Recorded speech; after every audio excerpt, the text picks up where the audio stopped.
Hey friends, today we are gonna discuss Unit 2 Rape of the Lock by Alexander Pope, and this is the part of BA Semester 3 Honors Course Core Paper 7. Friends, it is a mock heroic poem, a long narrative poem. Friends, सबसे पहले तो मैं आपको बता दूं कि lock का मतलब होता है बालों की लट। तो एक बालों की लट को काटने का इंसिडेंट है जिस पर ये पोएम लिखी गई है। ये पोएम अलेक्जेंडर पोप ने लिखी है। फ्रेंड्स, ये जो पोएम है वो एक रियल इंसिडेंट पे बेस्ड है, क्योंकि एक एराबेला नाम की कोई लेडी थी जिसका लॉक, उनकी बालों की लट उन्हीं के एक शूटर ने काट दिया था जिसका नाम लॉर्ड पीटर था। फ्रेंड्स, ये पोएम 5 कैंटोज में डिवाइडेड है। एक्चुअली पोप के एक फ्रेंड थे जॉन केरल, तो उन्होंने ही पोप को ये वर्क लिखने के लिए इंस्पायर किया था। फ्रेंड्स, इस पोएम की शुरुआत में पोप गॉडेस ऑफ पोइट्री की आर्ट को याद करते हैं। फ्रेंड्स, इस पोएम की शुरुआत होती है बेलिंडा नाम की मेन कैरेक्टर से, जो काफ़ी ब्यूटीफुल है। फ्रेंड्स, ये बेलिंडा जो है वो काफ़ी देर तक सोती रहती है। दोपहर के 12 बजे ये सोकर उठती है। फ्रेंड्स, पोएम में एक स्पिरिट को दिखाया गया है जिसका नाम है एरियल। तो जब बेलिंडा सो रही होती है तो एरियल उसके सपने में आता है और वो उसे बताता है कि उसका काम है सभी महिलाओं, जो भी खूबसूरत महिलाएं हैं, उसकी पवित्रता की सुरक्षा करना। फ्रेंड्स, एरियल को ये एहसास हुआ है कि कुछ बुरा होने वाला है, इसलिए वो बेलिंडा के सपने में जाके उसे वार्न करता है कि तुम अपने लव अफेयर्स में काफ़ी केयरफुल रहना और ख़ास करके तुम बॉयज़ से दूर ही रहना। बेलिंडा का एक लैप डॉग है जिसका नाम है सॉक। बेलिंडा उसे बहुत ही प्यार करती है और सॉक सोच ही रहा था कि बेलिंडा काफ़ी देर तक सो रही है और उसे अब उठ जाना चाहिए। तभी बेलिंडा उठती है और वो उठते के साथ ही उसे लव लेटर्स मिल जाते हैं। वो सबसे पहले उन लव लेटर्स को पढ़ती है जो उसे उसके किसी पैशनेट लवर ने दिए थे। उस लेटर को पढ़ते ही वो एरियल के दिए गए अपने ड्रीम के बारे में सब कुछ भूल जाती है। अब ये बेलिंडा अपने बेड पर से उठती है और वो ड्रेसअप हो जाती है, महंगे महंगे आभूषण पहन लेती है, महंगा पाउडर लगा लेती है, महंगे महंगे हेयर पिन्स और परफ्यूम्स लगा लेती है। अब वो बिल्कुल गॉडेस ऑफ ब्यूटी की तरह दिख रही थी। फ्रेंड्स, बेलिंडा की एक मेड है जिसका नाम है बेटी। वो उसके चेहरे को पूरी तरह से सजा देती है, उसे पेंट कर देती है। फ्रेंड्स, यहाँ तक कि स्पिरिट्स जो होते हैं, जो गार्जियंस हैं, वो भी उसे सजाने में काफ़ी इंटरेस्ट लेते हैं और वो उसके ड्रेस में फोल्ड्स लगाते हैं, उसके हेयर को एडजस्ट करते हैं और उसके हेड को, उसके सिर को करेक्ट एंगल पे सेट करते हैं। बेलिंडा पूरी तरह से तैयार हो जाती है और यहीं पे कैंटो फर्स्ट हमारा ख़त्म होता है। फ्रेंड्स, कैंटो 2 की शुरुआत होती है और बेलिंडा थेम्स रिवर के रास्ते अपनी डेस्टिनेशन की ओर निकलती है और सभी लोग इसकी ब्यूटी को देखकर काफ़ी हैरान हो जाते हैं। फ्रेंड्स, आप अर्ली मॉर्निंग सन देखे हो, वो कितना खूबसूरत लगता है। तो जो बेलिंडा है वो अर्ली मॉर्निंग के सन से भी ज़्यादा खूबसूरत दिख रही थी। बेलिंडा को काफ़ी सारे मेन और वीमेन चारों तरफ से घेर लेते हैं और उन सब के बीच में बेलिंडा काफ़ी हीरोइन की तरह दिख रही थी। ऐसा लग रहा था जैसे कि वो कोई चीफ कमांडर हो आर्मी ऑफ ब्यूटीज़ की। तो फ्रेंड्स, ये सभी लोग एक बोट में ट्रैवल कर रहे हैं। बेलिंडा के बालों से दोनों तरफ से लटें लटक रही थी और इसे ही लॉक्स ऑफ हेयर कहा गया है। बेलिंडा की लटें काफ़ी अट्रैक्टिव थी।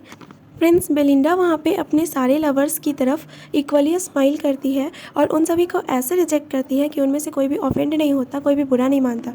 बेलिंडा बेहद खूबसूरत लग रही थी, पर सबसे ज़्यादा जो उसे अट्रैक्टिव बना रही थी वो थी उसकी लटें।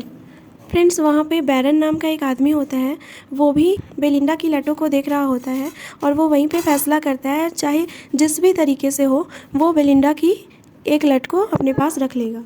इसलिए वो सुबह सुबह गॉड ऑफ लव की पूजा करता है और वो बलि के रूप में अपनी सारी पिछली प्रेमिकाओं के लेटर्स को गॉड ऑफ लव को चढ़ा देता है। वो गॉड ऑफ लव से प्रार्थना करता है कि वो बेलिंडा की लटों को हासिल करने में सफल हो जाए और बेलिंडा की जो लटें, बेलिंडा की लॉक्स हमेशा हमेशा के लिए उसकी अधिकार में आ जाए।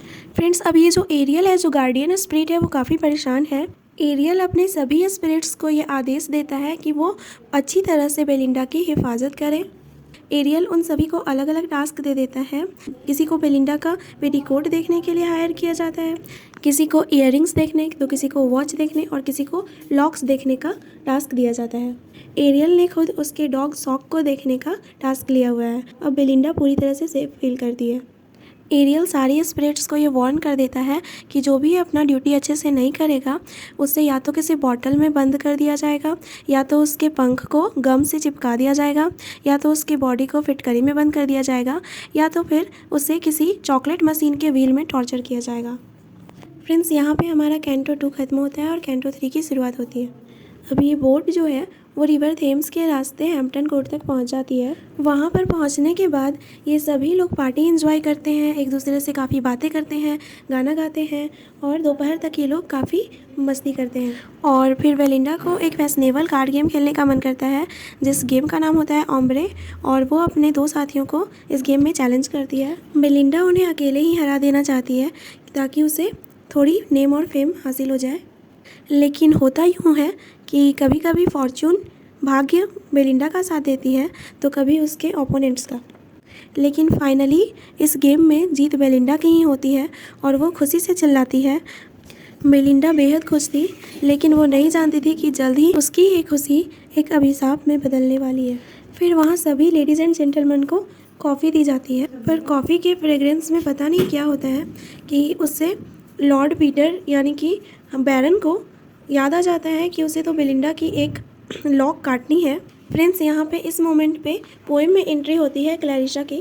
क्लैरिसा इस पोएम में काफ़ी इंपॉर्टेंट कैरेक्टर है जो इस पोएम के मोरल को हमें बताती है। उसके स्पीचेस को इस पोएम में बाद में ऐड किए गए हैं क्योंकि जो क्रिटिक्स थे उन्होंने इस पोएम में कोई भी मोरल मैसेज नहीं पाया था, तो पोप ने इसमें क्लैरिसा के स्पीच को बाद में ऐड किया है। सो फ्रेंड्स, क्लैरिसा जाकर बैरन को एक कैची ऑफ़र करती है जिससे बैरन बेलिंडा के बालों की लट को काट सके। तो अब जब बैरन बेलिंडा की तरफ बढ़ता है उसकी लॉक को काटने के लिए, तो सारी की सारी जो स्पिरिट्स होती हैं उसके इयररिंग्स को बजाती है ताकि बेलिंडा अलर्ट हो जाए।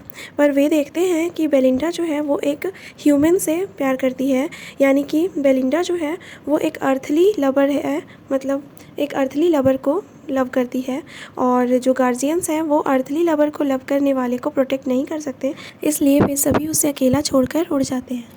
और इसलिए बैरन बेलिंडा की लॉक को काटने में सक्सेसफुल हो जाता है और वो अपनी विक्ट्री को सेलिब्रेट करने लगता है। दूसरी तरफ बेलिंडा घबरा जाती है और वो भी ज़ोर ज़ोर से रोने लगती है, जबकि बैरन जो था वो काफ़ी प्राइड फील कर रहा था और काफ़ी खुश था वो अपने काम पर कि अब उसका नाम जो है और उसका जो फेम है वो हमेशा के लिए इस दुनिया में रहेगा।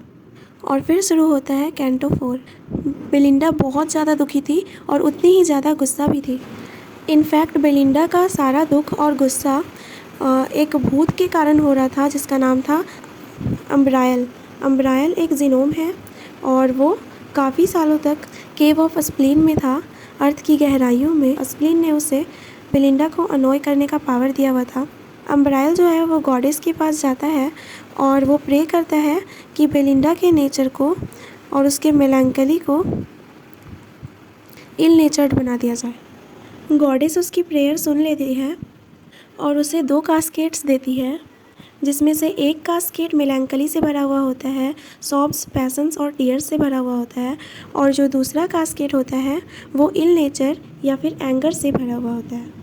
अम्ब्रायल जो कि धरती से ही एक स्पिरिट है, वो एक भूत है, वो बेलिंडा के पास इन 2 कास्केट्स को लेकर आता है और वो देखता है कि थैलेस्ट्रिस जो है, जो कि बेलिंडा की फ्रेंड है, वो बेलिंडा को कंसोल करने की कोशिश कर रही है, तो वो तुरंत ही एंगर का बैग खोल देता है और रिज़ल्ट ये होता है कि बेलिंडा को और भी ज़्यादा गुस्सा आने लगता है। वो बदले में थैलेस्ट्रियस जो है वो भी इतना ज़ोर से चिल्लाती है कि उसकी आवाज़ पास के जंगलों तक गूंज उठती है। वो बेलिंडा को सिम्पैथाइज़ करती है, वो उसे याद दिलाती है कि उसने खुद कितने दर्द और कितनी मुश्किलों का सामना किया है उसके लॉक को नरिश करने के लिए, उसके बाल की लटों को संवारने के लिए। फिर वो बेलिंडा को लॉक के जाने के परिणामों के बारे में बताने लगती है। उसकी राय में ऐसा है कि लॉक के कट जाने से उसे की यानी कि बेलिंडा की काफ़ी बदनामी होगी और ये अफेयर उसके नाम को स्कैंडलाइज कर देगा। लोग उसके और बैरन के बीच के रिश्ते के बारे में डाउट करेंगे, उस पर शक करेंगे। बेलिंडा को ये सब बताने के बाद थैलेस्ट्रिस जो है वो अपने खुद के लवर के पास जाती है। उसके लवर का नाम है सर प्लूम और वो उससे रिक्वेस्ट करती है कि वो बेलिंडा की लॉक को लॉर्ड पीटर यानी कि बैरन से वापस ले आए। अब थैलेस्ट्रिस का लवर सर प्लूम बैरन के पास जाते हैं और उससे रिक्वेस्ट करते हैं कि वो बेलिंडा की लॉक को लौटा दे, लेकिन बैरन पोलाइटली उसकी रिक्वेस्ट को रिजेक्ट कर देता है। बैरन ये कहता है कि लॉक को बेलिंडा के सिर से अलग कर दिया गया है और अब वो बेलिंडा के सिर को दोबारा से नहीं डेकोरेट कर सकता। फिर बैरन कहता है कि जब तक वो जिंदा है तब तक उस लॉक को वो अपने साथ रखेगा और उसे अपने हाथ में पहने रहेगा। अब अम्ब्रायल जो भूत है, जो घोस्ट है, वो काफ़ी नटखट है। वो नहीं चाहता कि अफेयर यहीं पे ख़त्म हो जाए, इसलिए वो बेलिंडा पर अपने मेलांकली के कास्केट को खोल देता है। और इसका रिज़ल्ट ये होता है कि दुख में डूबी हुई बेलिंडा जो होती है वो उस दिन को पूरी तरह से श्रापित करने लगती है जिस दिन उसका लॉक कट गया। वो कहती है कि काश वो हैम्पटन कोर्ट आई ही ना होती। फिर वो सोचती है कि कितना अच्छा होता अगर वो उस दिन अपने एडमायरर्स और उन बॉयज़ की कंपनी में ना होती। वो अपनी ब्यूटी को भी कर्ज कर देती है। हालांकि उसे सुबह से ही अलर्ट किया गया था कि कुछ उसके साथ गलत होने वाला है, लेकिन वो उस सपने को भूल जाती है और इस तरह वो रोती रहती है और अपने आप को कर्ज करती रहती है। अब कैंटो 5 शुरू होता है जिसमें थेलेस्ट्रिस खुद भी बैरन को समझाने जाती है कि वो लॉक वापस कर दे, लेकिन वो नहीं सुनता। फाइनली क्लैरिशा की एंट्री होती है और क्लैरिशा बेलिंडा को ये समझाती है कि तुम इतना क्यों रो रही हो। वो बेलिंडा से कहती है कि एक विमेन को ब्यूटीफुल होने के साथ साथ वर्चुअस भी होना चाहिए। क्लैरिशा यहाँ पे अपनी स्पीच देती है और कोई भी क्लैरिशा की स्पीच से इम्प्रेस नहीं होता। यहाँ की थेलेस्ट्रिस जो है वो उसे प्रूड बोलती है, एक कपटी टाइप की लड़की बताती है। अब बेलिंडा जो है वो बैरन पर अटैक करती है, उसकी नाक को पिंच करती है और एक स्नफ पाउडर बैरन के ऊपर फेंकती है जिससे बैरन ज़ोर से चीखता है और अब बैरन में मरने का डर भी ख़त्म हो गया है। लेकिन फ्रेंड्स होता यह है कि उनकी फ़ाइट के बीच में वो लॉक कहीं खो जाता है और वो मिलता नहीं है। यहाँ पे पोएम का एंड हो जाता है और अलेक्जेंडर पोप अपने रीडर्स को ये बताते हैं कि वो लॉक पैराडाइज हो गया है, वो लोग आसमान में चला गया है, हेवन में चला गया है। Hey friends, I hope you like this video and if you like this video please do like, comment, share and subscribe my channel. Stay blessed, bye bye.